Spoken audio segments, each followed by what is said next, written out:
Votre rapport à la forme, à ce qui vous vient dans l'écriture, si tant est que vous puissiez le faire. Oh.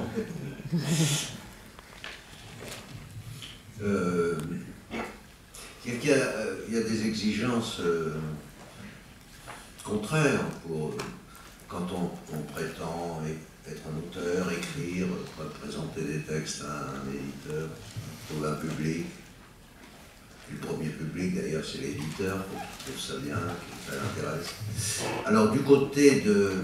Si je prends les choses par ce bout, c'est-à-dire, quand il faut envoyer le texte à l'éditeur, et admettons qu'on ait écrit quelque chose, et alors, il faut que ça tienne, je dirais. Donc, de ce côté-là, moi, je ne suis pas révolutionnaire.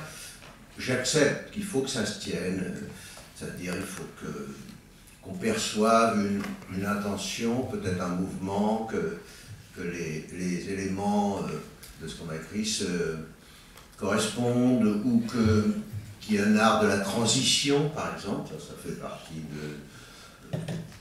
c'est un art très ancien, c'est difficile.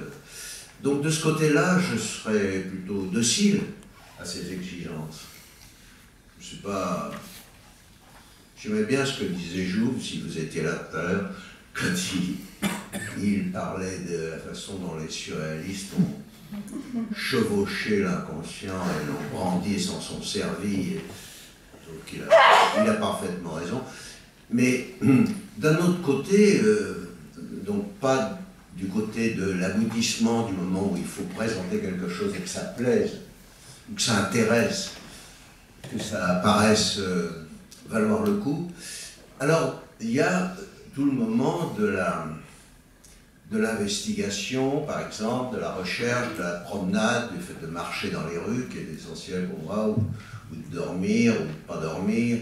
Alors, de ce côté-là, au contraire, en effet, ce que je cherche, mais c'est assez banal, c'est de ne pas empêcher le surgissement des choses, et c'est pour ça que je suis moins impétueux que Frédéric Boyer, mais je suis peut-être également émotif.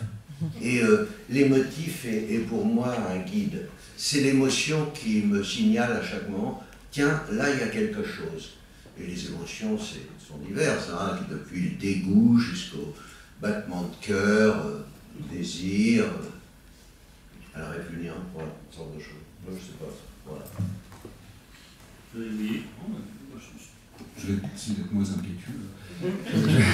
Non, moi je suis assez touché, et je suis tout à fait en harmonie avec ce que vient de dire Pierre. Après, sur les formes, moi j'ai une passion pour les formes littéraires, je sais pas, vous avez l'air de dire et ça m'intéresse, oui, au contraire, ça m'intéresse beaucoup de passer du temps à essayer. Alors parfois je ne comprends pas, effectivement, à entrer dans une forme, dans une figure donnée, et puis essayer de...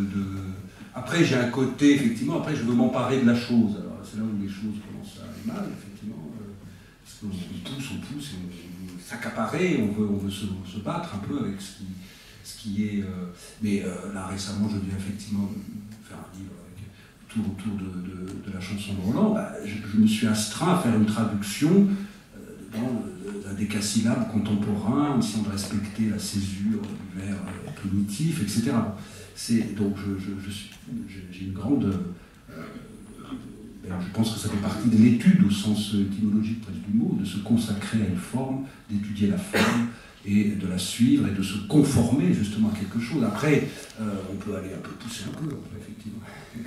Et je finis parce que vous avez évoqué le grand chantier de la traduction de cette Bible, qui était un chantier très amusant, parce qu'on a passé 6-7 ans à travailler comme ça ensemble, dans un esprit de communauté assez amusant. Et la grande question, c'était, voilà, justement, quelle forme, dans quelle forme on va essayer aujourd'hui de travailler ensemble sur, je pense à Jacques Roubaud et Coëlette, l'Ecclésiaste, voilà, où il a mis beaucoup de temps avec l'exégète à travailler sur l'idée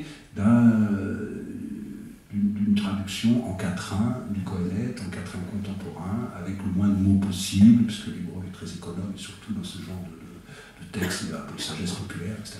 Voilà, donc c'est des questions comme ça donc, qui me passionnent aussi, pas que